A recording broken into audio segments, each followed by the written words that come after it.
Welcome back to my channel aspirants UPSC IAS. तो मैं आज आपको 7 जुलाई 2022 के द हिंदू में आपको आज क्या क्या पढ़ना है, क्या इंपॉर्टेंट है, तो वो देखते हैं। तो पेज नंबर 1 पे ऐसा कुछ नहीं है, आप आगे आ जाइए, आप सीधे आ जाइए पेज नंबर 6 पे। ठीक है, एडिटोरियल वाले पेज पे आ जाइए।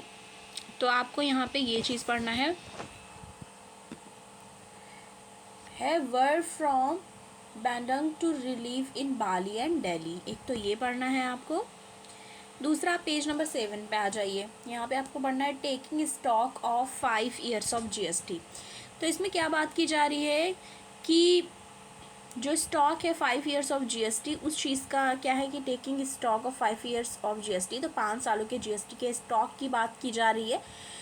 Finding so that it has lowered inflation of food items and raise inflation of not food items. तो ऐसा इसमें बताया जा रहा है, ठीक है, ये चीज़ों में कि क्या किया गया है, लोअर इन्फ्लेशन देखने को मिला है फूड आइटम्स में। ठीक है, महंगाई जो है वो कम है। ठीक है, finding show that it has low inflation. ठीक है, लोवर्ड इन्फ्लेशन है फूड आइटम्स पे, पर ज़्यादा है किस पे, नॉन फूड आइटम्स पे। ठीक है, तो ये वाला आपको पढ़ना है इकोनॉमी से रिलेटेड।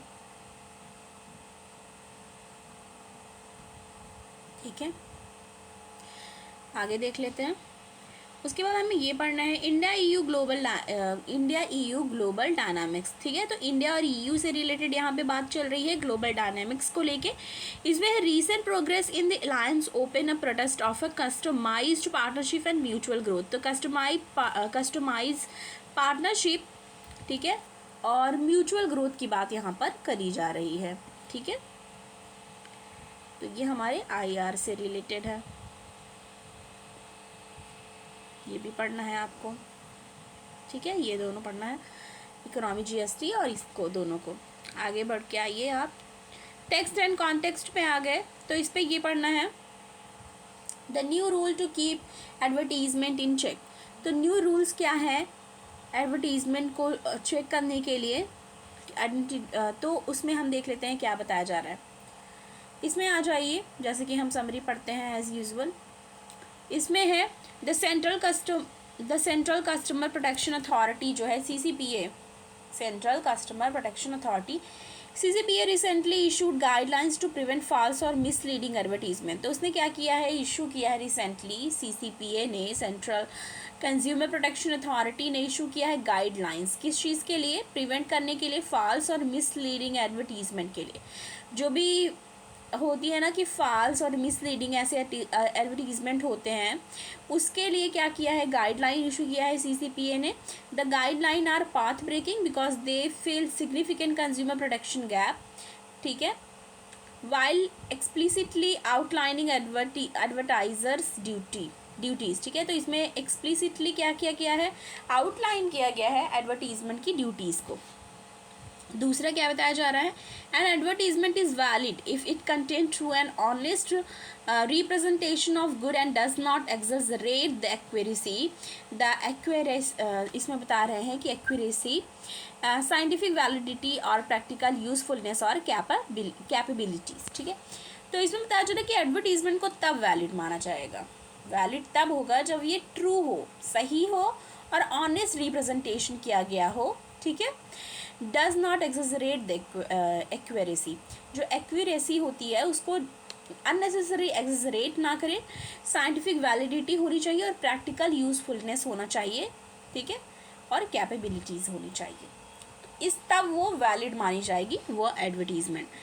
तीसरा पॉइंट जो इन्होंने बताया इसमें है इन अ प्रोमिनेंट मूव। ठीक है, जो एक प्रोमिनेंट मूव है, advertisement that condone, encourage, inspire, क्या क्या करती है, condone, encourage, inspire unreasonably emulate behaviour. ठीक है, that could be dangerous for children. ये क्या हो सकता है, ये चिल्ड्रन के लिए, जो बच्चे हैं उनके लिए डेंजरस हो सकता है। और take advantage of children experience, unexperience, और ये एडवांटेज भी एक तरीके का ले सकते हैं चिल्ड्रंस के अनएक्सपीरियंसेस का, ठीक है। क्रेडुलिटी और सेंस ऑफ लॉयल्टी का एक्सेट्रा हैज़ बीन प्रोहिबिटेड। तो इस टाइप की चीज़ें प्रोहिबिटेड इसलिए भी की गई हैं क्योंकि ये डेंजरस हो सकते हैं चिल्ड्रन के लिए, क्योंकि उनको उतना नहीं पता, उनको उतने एक्सपीरियंसेस नहीं है, तो वो उन सब के झांसे में आ सकते हैं। तो इस चीज़ के लिए अभी एडवर्टीज़मेंट के लिए ये जो करा गया है वो बहुत ज़्यादा इम्पॉर्टेंट भी था और किया गया बहुत एक अच्छा मूव है जो कि CCPA के द्वारा किया गया है, सेंट्रल कंज्यूमर प्रोटेक्शन अथॉरिटी के द्वारा, जो कि बहुत अच्छा मूव है, ठीक है। तो ये भी हमें पढ़ना था। आगे देख लेते हैं, इसमें है understanding all time high India trade deficit, ठीक है। तो all time India trade deficit के हाई, जो ऑल टाइम हाई रहा इंडिया का ट्रेड डेफिसिट, उस चीज़ को लेके यहाँ पे बात की जा रही। देख लेते हैं क्या बोला जा रहा है इस आर्टिकल में। इसमें है the charm between export and import has widen in the first quarter of this year. तो क्या हुआ, एक्सपोर्ट और इम्पोर्ट जो है वो फर्स्ट क्वार्टर में क्या दिखा, वाइडन दिखा इस साल के, with the cumulative trade deficit, ठीक है। ट्रेड डेफिसिट देखने को मिला, घाटा देखने को मिला, ठीक है, जो कि हिट किया है $70 बिलियन, ठीक है। तो जो ट्रेड है, जो हमारा ट्रेड होता है, व्यापार होता है, उसमें घाटा देखा गया है और ये हिट किया है $70 बिलियन, ठीक है। Translating into an average $23.3 billion a month, okay. तो ये चीज़ ध्यान में देनी है। While Russia's conflict with Ukraine has propped up commodity prices globally. अब देखो, रसिया और यूक्रेन का वॉर हुआ, ठीक है।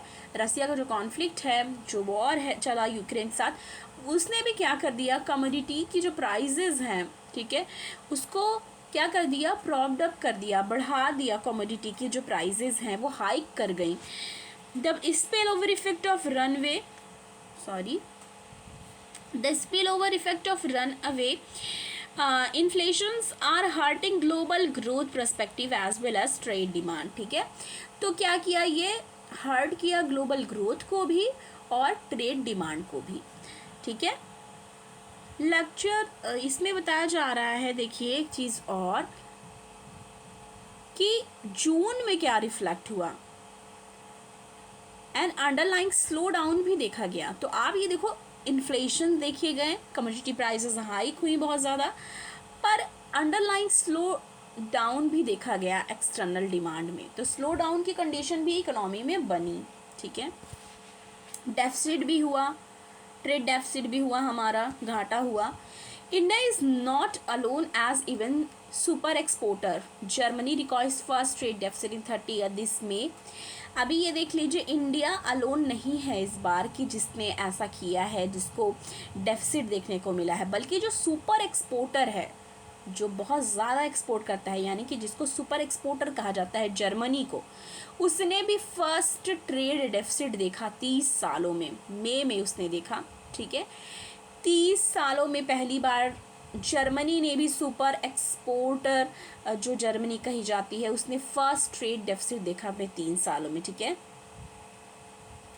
तो ये चीज़ जो है, ये इकोनॉमी से रिलेटेड कि किस तरीके से चीज़ें देखी गई, ठीक है, किस तरीके से इफेक्ट हुई, डेफिसिट देखी गई, ट्रेड डेफिसिट आई, और हमारी ही कंट्री में नहीं बल्कि जर्मनी ने भी फेस किया। तो उस चीज़ से रिलेटेड ये आर्टिकल है। आगे देखते हैं। उसके बाद आपको ये पढ़ना है पीटी उषा, ठीक है, और इलयराजा अमंग 4 पिक फॉर राज्यसभा। देखिए, ये न्यूज़ भी इम्पॉर्टेंट है। पीटी उषा जी को कौन नहीं जानता, ठीक है, पीटी उषा जी, ठीक है, और इलयराजा, ये लोग, और इसमें से मतलब अमंग 4 हैं, ये से 4 लोग को पिक किया गया है राज्यसभा के लिए। वीरेंद्र हेगड़े, ठीक है, Vijendra Prasad are other choices, ठीक है। तो वीरेंद्र हेगड़े और विजेंद्र प्रसाद, ये भी हैं उसी 4 में शामिल 4 लोग जिनको पिक किया गया है राज्यसभा के लिए, ठीक है। तो हम इनको भी हाईलाइट कर लेंगे, ठीक है। अब आगे देखते हैं इसमें क्या बताया जा रहा है। Olympic sprinter PT उषा's music composer Ilaiyaraaja और फिलैंथ्रोपिस्ट जो हैं Virendra Hegde and screen writer Vijendra Prasad have been nominated to the Rajya Sabha in the category of imminent personal nominated by the president. तो ये नॉमिनेट किया गया प्रेसिडेंट को। अब जितनों ने भी पॉलिटी पढ़ा होगा, इंडियन पॉलिटी, उनको पता है कि प्रेसिडेंट कुछ लोगों को नॉमिनेट करते हैं। तो इस बार ये 4 लोगों के नाम आए हैं, ठीक है। अब आपने एम लक्ष्मीकांत ऑलरेडी पढ़ लिया होगा, तो एम लक्ष्मीकांत में आपको एक्सप्लेन किया गया है ब्रॉडली और बहुत अच्छे से एक्सप्लेन किया गया है, ठीक है, डिटेल्ड में, कि कैसे प्रेसिडेंट नॉमिनेट करता है। कुछ मेंबर इलेक्ट होके आते हैं, कुछ मेंबर नॉमिनेट होते हैं। तो ये नॉमिनेटेड मेंबर्स की बात की जा रही है, जिसमें देख लीजिए कौन कौन शामिल हैं। एज आई से कि पीटी उषा जी हैं, और जो वीरेंद्र हेगड़े जी हैं, स्क्रीन राइटर हैं विजेंद्र प्रसाद जी, ठीक है, और म्यूज़िक कंपोज़र हैं इलियाराजा, ठीक है। मैं प्रोनाउंशिएट सही कर रही हूँ, नहीं कर रही होंगी तो आप प्लीज़ करेक्ट कर लीजिएगा।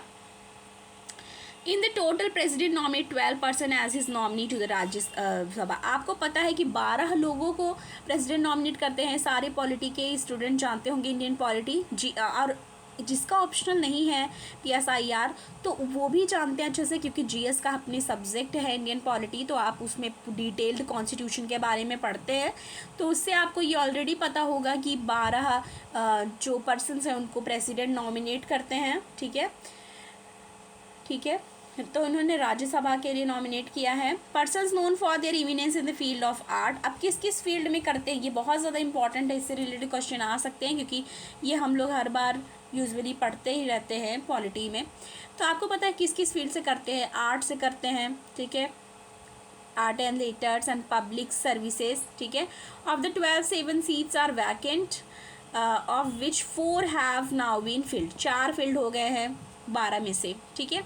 तो नॉमिनीज़ आर, जो नॉमिनीज़ हैं कहाँ से है, from state of Kerala, Tamil Nadu, Karnataka and Andhra Pradesh, ठीक है। 4 nominees are achiever in their own right, but the selection also reflect a sudden push by the Narendra Modi government, ठीक है। सदन पुश देखने को मिला है नरेंद्र मोदी गवर्नमेंट में। Miss Usha born in Kozhikode in Kerala, ठीक है, जो PT उषा जी हैं वो कहाँ पे बॉर्न हुई हैं, केरला में, ठीक है। Is one of the India's best known track and field star कही जाती हैं वो। सी also run the Usha school of athlete भी वो चलाती हैं, training youth athlete. C has been given the arjuna award and the Padmashri award. ये बहुत ज़्यादा इंपॉर्टेंट है।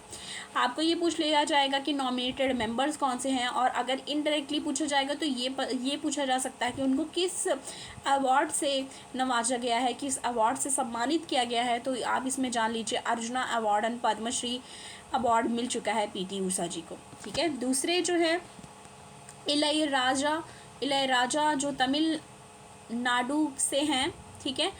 पद्म विभूषण इनको मिल चुका है, पद्म भूषण मिल चुका है, and many award for music भी इनको मिल चुका है। Has compose more than 7000 songs ये कंपोज कर चुके हैं for 1000 film mainly in southern India, ठीक है। तो ये देखनी शिवाजी गणेशन, विजयंती बाली and Ramaswamy are the other Tamil film personality who has served as nominated member of Rajya Sabha। अब देखिए डायरेक्ट क्वेश्चंस तो ये आ सकते हैं कि न्यूज़ में था कौन कौन नॉमिनेट हुए, पर आप ये भी जान लो कि पहले कौन से लोग नॉमिनेट हो चुके हैं। तो जो हैं शिवाजी गणेशन, वैजंती माला जो हैं, और रामास्वामी, ये अदर तमिल फिल्म पर्सनालिटीज़ हैं जो नॉमिनेट हो चुके हैं मेंबर ऑफ राज्यसभा। ये भी बहुत ज़्यादा इंपॉर्टेंट क्वेश्चन बन के आ सकता है। Mister Hegde has been the Dharmadhikari, ठीक है, custodian, Dharmadhikari custodian for Dharmashala temple in Karnataka, ठीक है, वो हैं और 20 सालों से हैं। और जो फिलेंथ्रोपिस्ट हैं श्री धर्मशाला के जो एजुकेशनल ट्रस्ट में उन्होंने प्रोवाइड किया है education through more than 25 institutions, was awarded Padma Vibhushan इनको मिल चुका है 2015 में। KB विजेंद्र प्रसाद जो हैं, ठीक है, वो आंध्र प्रदेश से हैं।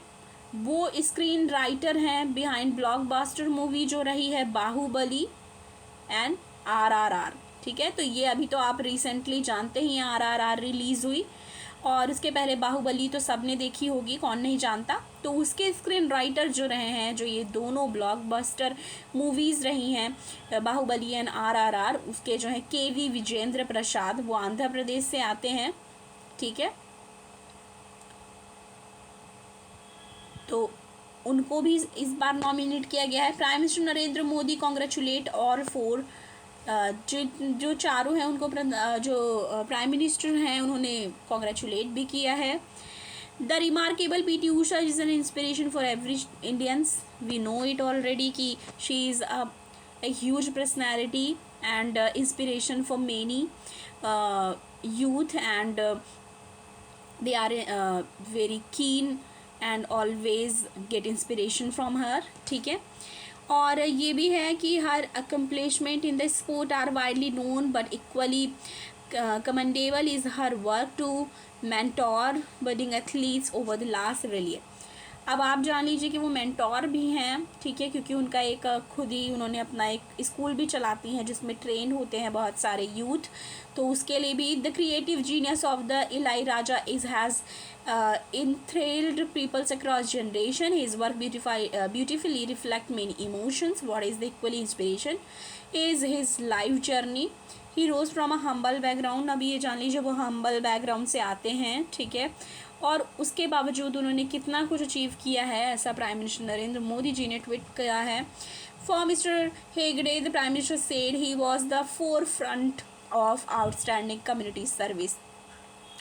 उनके लिए बोला है प्राइम मिनिस्टर जी ने कि ये four front of outstanding community service के लिए उनको बोला है कि एक बहुत ही उम्दा मतलब उनका ये काम रहा, बहुत सराहनीय काम है, ठीक है। प्रेजिंग मिस्टर प्रसाद, ठीक है, तो मिस्टर जो प्रसाद जी हैं उनको प्रेज करने के लिए मिस्टर मोदी जी ने ट्वीट किया that he had been associated with the creative work for decade, ठीक है, वो डिकेड यानी कि दशकों से इतना अच्छा काम कर रहे हैं। And his work showcase India global culture and made a mark globally, ठीक है। तो ये चीज़ रही, ये जो कि पूरा टोटल बहुत ज़्यादा इम्पॉर्टेंट था, ठीक है। तो ये देख लीजिए, ये इससे पूछा जा सकता है क्योंकि मुझे लग रहा है ऐसा कि बहुत ज़्यादा इम्पॉर्टेंट है। उसके बाद आप ये आ जाइए RBI eases rule to boost forex inflow. तो RBI ने क्या किया है, रूल ईज़ किया है रूल को बूस्ट करने के लिए फॉरेक्स इनफ्लोज को। तो फॉरेक्स इनफ्लो को बूस्ट करने के लिए RBI ने क्या किया है, जो रूल्स हैं उसमें थोड़ा सा क्या कर दी है कि ईजी कर दिया है उसको, ठीक है। It relax interest rate as NRI foreign currency deposit, double overseas borrowing limit for firm, ठीक है। तो ये भी बहुत ज़्यादा इंपॉर्टेंट है और आज बहुत ज़्यादा इकोनॉमी से रिलेटेड आर्टिकल्स रहे हैं, ठीक है। तो बस आज के लिए द हिंदू के एनालिसिस में इतना ही है। द हिंदू का एनालिसिस जो मैं आपको प्रोवाइड करती हूँ, अगर आपको अच्छा लगता हो तो प्लीज़ लाइक करिएगा, वीडियो को ज़्यादा से ज़्यादा शेयर कीजिएगा, और अगर चैनल पे आप नए हैं तो प्लीज़ सब्सक्राइब करना ना भूलें। Thank you.